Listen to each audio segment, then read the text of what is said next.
about your God, but my God's been good to me.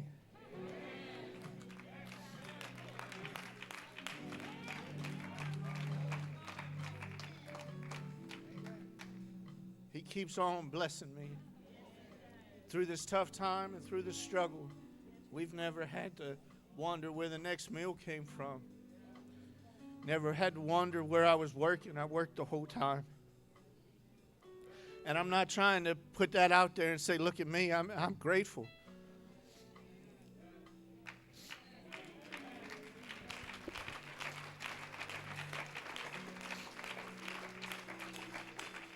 I'm going to be reading from John chapter 13, verses 34 and 35.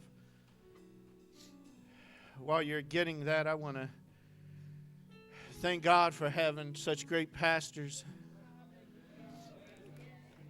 Such a great leadership team.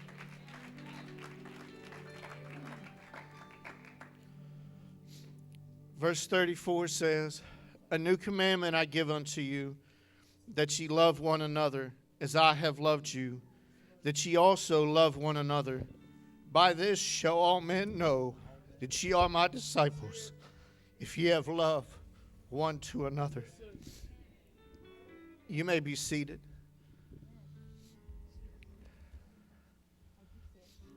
I have been in church all my life, and many men have had an influence on me, specifically for tonight anyway, on the way I dress. Some because I try to mimic them, and some because of conversations I've had with them. Of course, starting with my father, who tried to teach me how to dress when I was hard-headed and didn't listen to anything. And then my father-in-law came along, and he tried to teach me that a preacher should always be well-dressed. And then Pastor Bembry, who tried to teach me that you should always have 13 suits, one for every service of the month.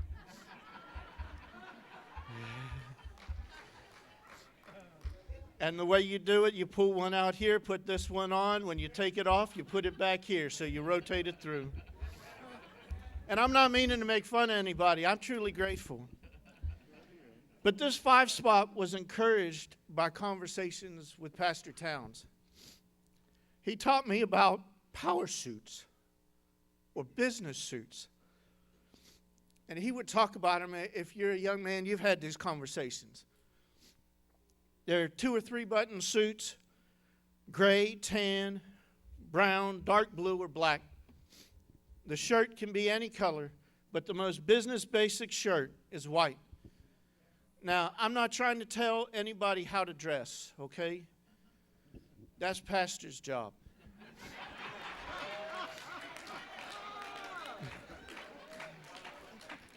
And that being said,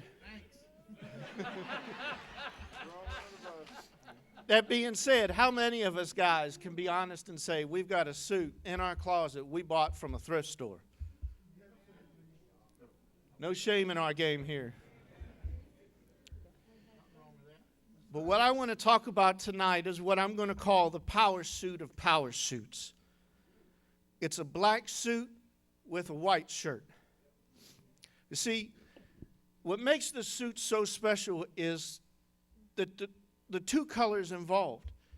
The 2 colors come from opposite ends of the color spectrum. And just seem to be, when you put them together, they just kind of pop. They're just 2 different colors. They're so completely opposite. They just, like a good clean white shirt and a good clean black suit, they make each other stand out. The 2 can actually be described as the absence of the other. You start mixing a little bit of black in with white and you get a little gray. You start mixing a little white in with black and you get a little gray. When you look at the 2 colors, kind of as a side note, when you get to talking about cleaning, they're the 2 colors. You either don't like cleaning white floors or you don't like cleaning black floors. There's almost no in between. Now, back to suits. If you're over 40, you know that the Blues Brothers taught us that when you see a group of people dressed that way, it invokes fear.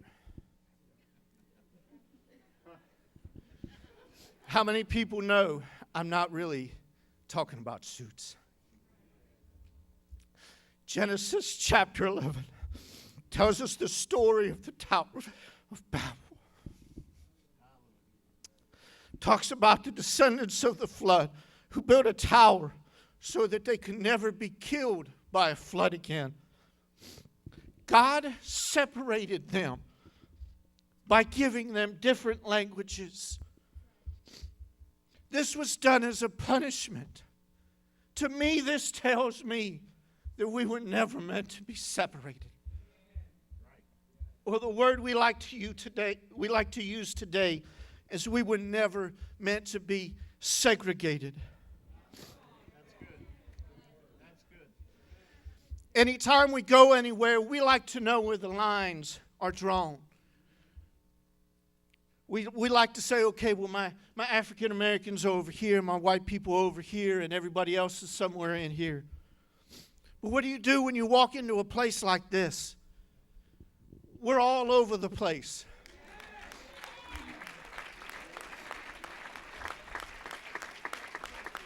I've been here 16 years and I don't see a line. And if you see a line I don't see, you need to talk to him. But what do you do when you walk in here? You get in where you fit in. See, the world out there, they've got it all wrong. I understand. And yes, I'm saying racism is wrong.